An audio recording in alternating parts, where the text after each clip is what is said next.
persemaian rumpin di Kabupaten Bogor. Kegiatan tanam-menanam ini kita berhadapan dengan makhluk hidup yang perlu pemeliharaan dan juga perawatan lebih lanjut. Nah, jadi saya kira ini gubernur ya ini punya kesempatan yang paling terhormat ya untuk bagaimana menyelamatkan kawasan dengan melibatkan partisipasi publik dan juga bagaimana melibatkan semua instrumen-instrumen yang ada di wilayah Jawa Barat ini untuk mereka berkontribusi.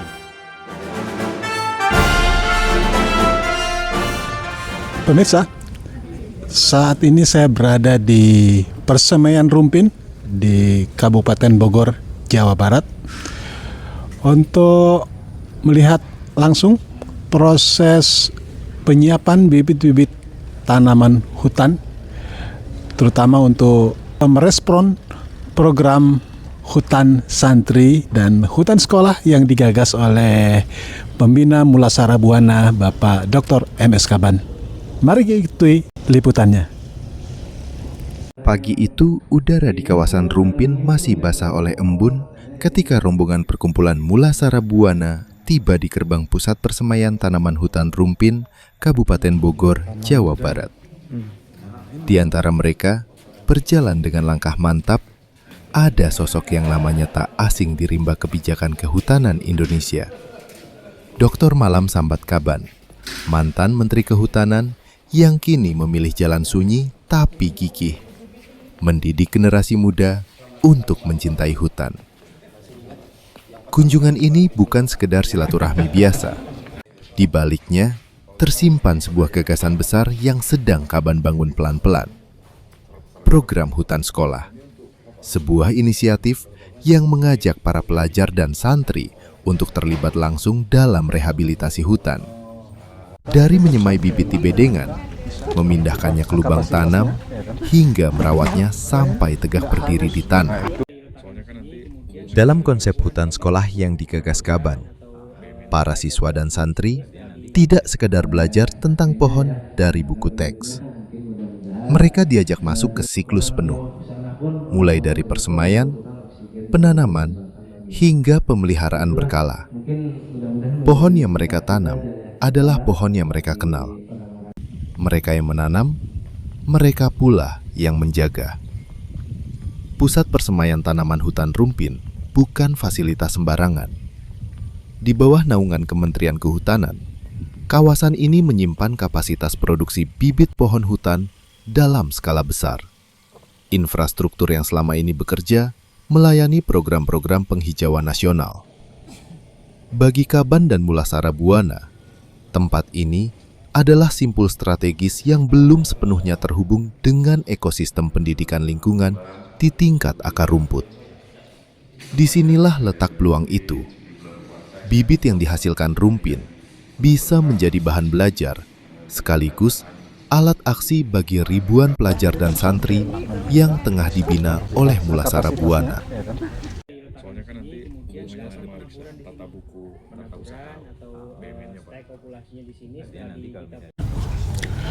Anda hari ini berkunjung ke persemaian Rumpin dengan membawa sejumlah pimpinan pesantren dari Purwakarta. Kira-kira apa yang bisa diperoleh dengan membawa teman-teman dari para pimpinan pesantren di Purwakarta ini? Jadi gini, kita kita ingin, bukan kita harus ya, kita harus atau wajib melibatkan seluruh komponen masyarakat, terutama pesantren-pesantren atau sekolah-sekolah.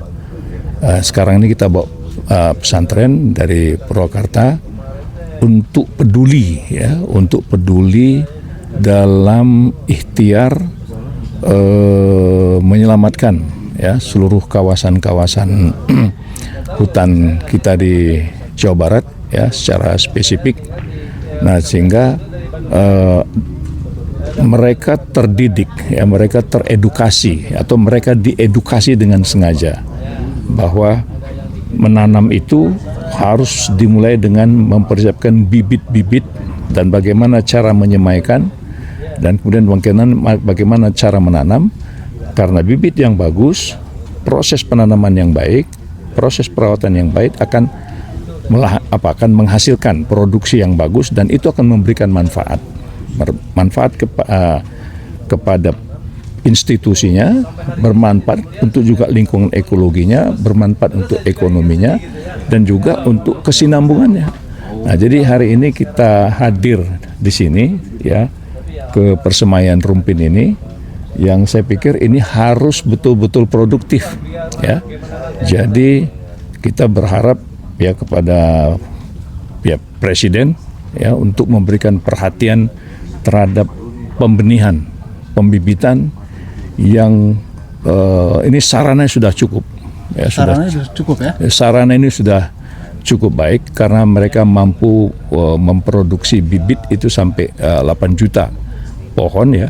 Nah, saya kira kalau ini setiap tahun bisa dilakukan ya selama kabinet ini ya, kalau ini bisa dilakukan, saya kira jumlah populasi tanaman-tanaman dalam kawasan itu bertambah, dan itu memberikan harapan kita memperbaiki kondisi lingkungan di Jawa Barat secara khusus, tapi nanti juga itu kan akan menjadi daya panggil, daya tarik bagi provinsi-provinsi lain untuk mereka juga terlibat di dalam gerakan-gerakan partisipasi masyarakat. Karena untuk menyelamatkan lingkungan ini, ya menyelamatkan kawasan ekologi kita itu harus melibatkan partisipasi dari masyarakat, ya sehingga mereka nanti merasa memiliki dan mereka menjaga dan mereka memeliharanya, dan kemudian setiap eksploitasi terhadap kawasan-kawasan itu akan mendapat kontrol yang kuat dari masyarakat gitu. Pak Kaban, Anda berkali-kali mengingatkan pemerintah Jawa Barat tentang kondisi hutan kita yang tersisa. Sekarang ini hanya tinggal 19% dengan tutupan 70% lah. 70%. Ini kan mengkhawatirkan. Nah, kalau cerita memperbaiki hutan, memperbaiki kondisi kan Anda juga menyebutkan tidak ada solusi lain selain kita kembali menanam. Iya. Soal menanam tentu adalah soal bibit. Anda setengah berada di pembibitan.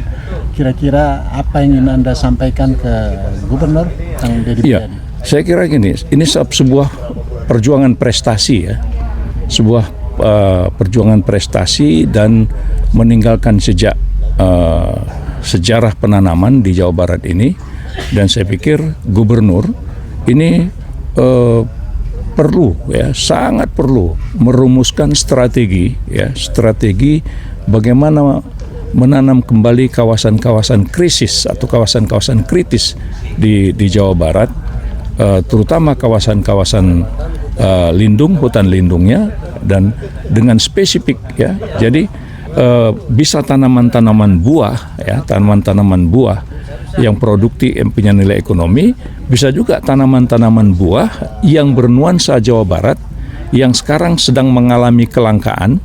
Jangan sampai nanti anak-anak Jawa Barat yang lahir di Jawa Barat, mereka hanya tahu nama tapi tidak pernah melihat jenisnya ya. Jadi seperti kayu rasamala, kayu manglit ya, kayu menteng ya, kemudian buah-buahan.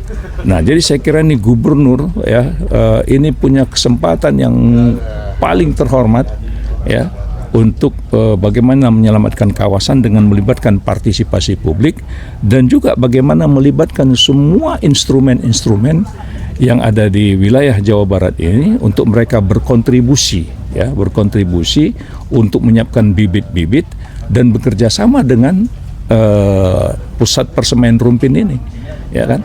Jadi sangat sayang kalau pusat persemaian Rumpin ini mereka punya kapasitas jutaan pohon, tapi ternyata mereka hanya mendapat anggaran jauh dari itu. Nah, ini perlu partisipasi ya. Jadi bagaimana Gubernur DKI, bagaimana pemerintah daerah, bagaimana seluruh perusahaan-perusahaan badan usaha milik daerah atau milik pusat yang ada di daerah-daerah untuk mereka berkontribusi untuk menyiapkan bibit-bibit, dan nanti itu masyarakat melakukan gerakan penanamannya gitu. Dan penyiapan bibit sama seriusnya dengan soal tantangan menanam.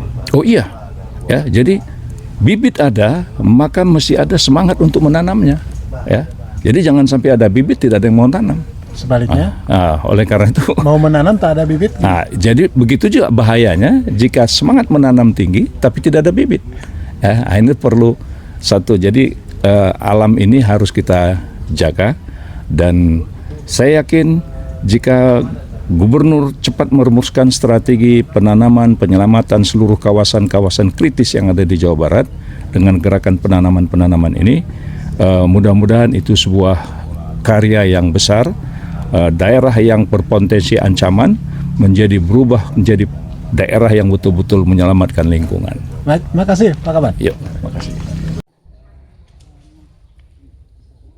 Pemirsa, saat ini saya bersama Pak Heru, orang yang paling paham karena pusat persemaian rumpin ini berada di wilayah kerja beliau. Beliau adalah Kepala BPDAS Citarum Ciliwung. Pak Heru, tadi Anda memberikan paparan cukup menarik bahwa ternyata kemampuan produksi di persemaian rumpin ini bisa mencapai hingga 8 juta bibit pohon. Kalau kami boleh tahu, dari hasil-hasil yang diproduksi oleh persemaian rumpin ini, penggunanya siapa saja? Apakah ini hanya program penanaman pemerintah atau seperti apa? Jadi terima kasih. Yang menerima manfaat ini bukan hanya perorangan, tetapi juga kelompok masyarakat, komunitas, organisasi masyarakat, kemudian juga akademisi, pihak sekolah, universitas bahkan, dan juga LSM, NGO ini banyak yang memanfaatkan, baik itu bibit kita yang kita produksi kemudian ataupun persemaian rumpin ini sebagai bahan studi banding, kunjungan, pembelajaran, dan itu sangat banyak sekali pihak-pihak yang terkait dengan persemaian rumpin ini. Jadi bukan hanya perorangan tetapi hampir semua dari pihak pemerintah, swasta ataupun dari perguruan tinggi, dari masyarakat sekitar dan pihak-pihak lain termasuk perusahaan, Pak. Banyak yang juga belajar ke sini bagaimana memproduksi bibit dan bagaimana sistem yang ada di sini seperti apa, dan itu menjadi bahan pembelajaran, dan juga bibit-bibit kita itu didistribusikan ke semua pihak, termasuk baik itu swasta yang non-profit oriented ya seperti LSM dan lain sebagainya, itu juga banyak memanfaatkan bibit-bibit kami di sini gitu. Pak Heru, ini kan berada di Jawa Barat, walaupun wilayah kerja Anda sebagian adalah wilayah DKI ya. Kami masih menyebutnya daerah khusus ibu kota ini, Jakarta. Nah, Jawa Barat sudah banyak para ahli pemerhati, ini lingkungannya mulai sangat mengkhawatirkan. Kemudian hutan tersisa hanya tinggal 19%. Beberapa ribawan hanya punya satu jawaban. Nah, solusinya adalah menanam. Nah, dengan jumlah luasan Jawa Barat yang mengkhawatirkan ini, kita hanya tinggal 19%. Kira-kira paling tidak untuk wilayah kerja Anda siap nggak untuk pusat persemaian rumpin ini, ya kan? Jika pemerintah akan melakukan rehabilitasi baik pusat maupun daerah untuk mempercepat proses pembibitan lah, kira-kira penyiapan bibit maksud saya. Baik, mungkin ini ide yang bagus ya Pak, karena mungkin lahan kritis kita ini banyak di Jawa Barat dan itu belum tertangani secara intensif dan juga masif.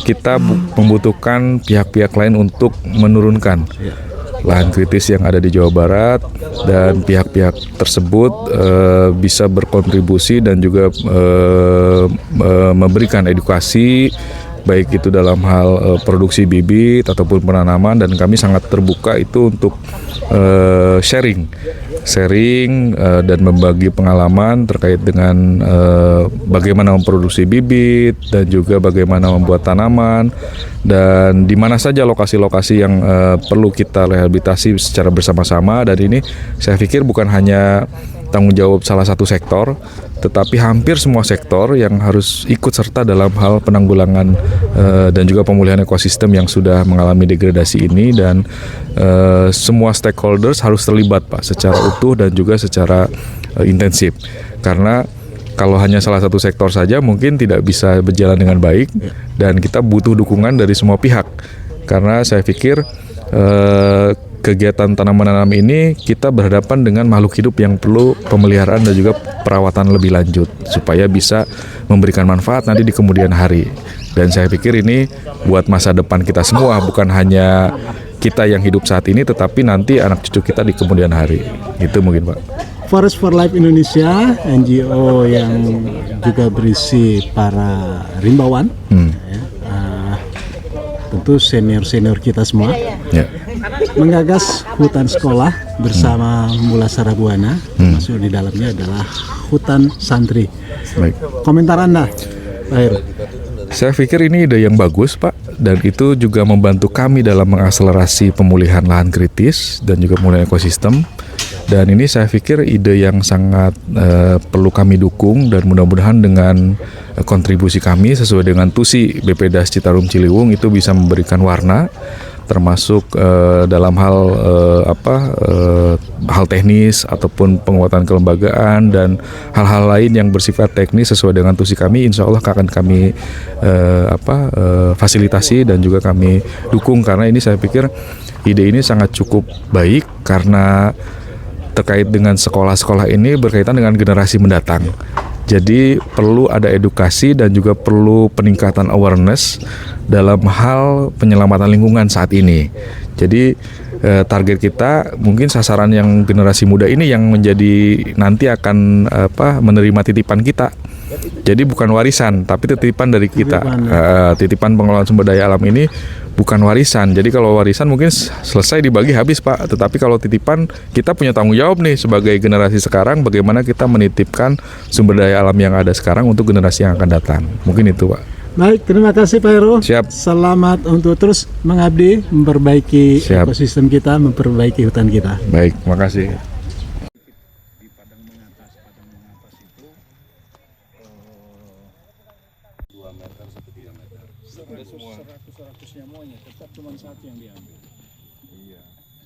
Itu Bapak lihat yang tong itu Pak. Saat ini kita bersama dengan founder Forest for Life Indonesia dengan Mas Aji yang mulai menggulirkan gagasan hutan sekolah. Kita ingin coba ngobrol-ngobrol. Mas Aji, gagasan Forest for Life Indonesia untuk mengembangkan hutan sekolah, hutan siswa, hutan pesantren, artinya hutan melibatkan para anak didik, para santri untuk kembali memperhatikan hutan kita. Kira-kira targetnya apa nih, Mas Haji? Iya, jadi generasi sekarang ini kan lebih banyak bergaul atau hidup dalam dunia virtual. Itulah dunia mereka. Nah, sehingga sensitivitas ya terhadap kondisi lingkungan itu harus kita tanamkan juga dengan cara-cara yang sesuai dengan dunianya gitu. Nah, anak-anak yang sekarang masih sekolah itulah yang nanti akan menikmati Indonesia Emas. Nah, tetapi kalau lingkungan hidup ini tidak dijaga dari sekarang, maka Indonesia Emas itu bisa hanya mimpi saja. Nah, anak-anak setelah SMA itu akan belajar sangat spesialis, ya, sehingga kadang-kadang mereka tidak mengenal lagi apa ini pentingnya hutan, ya. Mereka yang belajar ekonomi, wah pokoknya untung besar gitu kan ya. Mereka yang menjadi teknik sipil atau bekerja di bidang properti, ya buka lahan seluas-luasnya. Nah, padahal Indonesia ini lahannya tidak banyak. Jadi kalau kita terbatas ya. Terbatas. Secara nasional itu luas lahan itu 0,8 hektar per orang. Itu secara nasional, gitu kan. Jawa Barat lebih mengerikan, ya. Jawa Barat, ya, kalau kita hitung tutupan hutannya itu adalah 0,01 hektar per orang.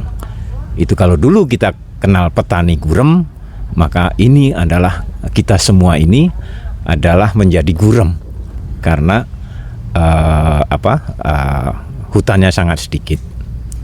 Dan yang penting bagi anak-anak ke depan itu adalah harus dapat lingkungan hidup yang baik. Lingkungan hidup yang baik itu adalah hasil dari jasa lingkungan yang diperoleh dari hutan. Jadi kita harap anak-anak ke depan, entah dia jadi pemimpin, entah dia punya profesi apa, dalam jiwanya masih ada cinta terhadap lingkungan hidup.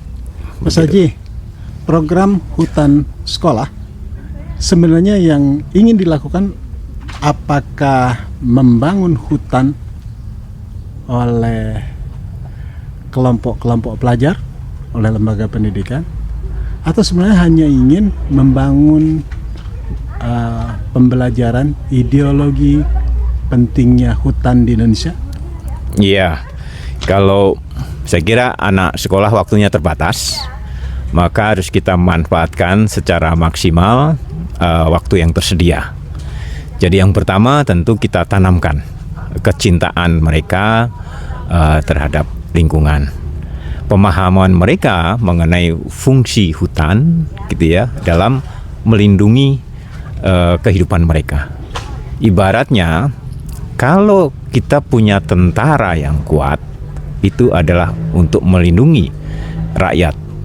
Kalau kita punya hutan yang sehat, dia juga fungsinya untuk melindungi rakyat juga, gitu. Jadi nanti kegiatannya tentu kegiatan yang bisa diukur dalam waktu selama sekolah, gitu kan. Dan tentu berkolaborasi juga dengan pihak luar sekolah, gitu.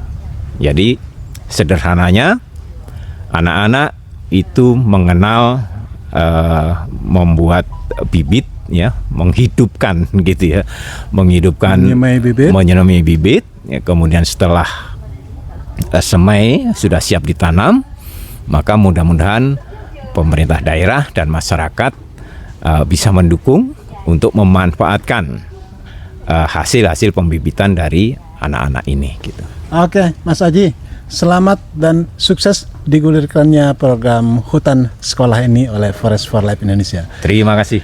Pemirsa, demikian liputan kali ini dari Pusat Persemaian Rumpin Kabupaten Bogor, Jawa Barat.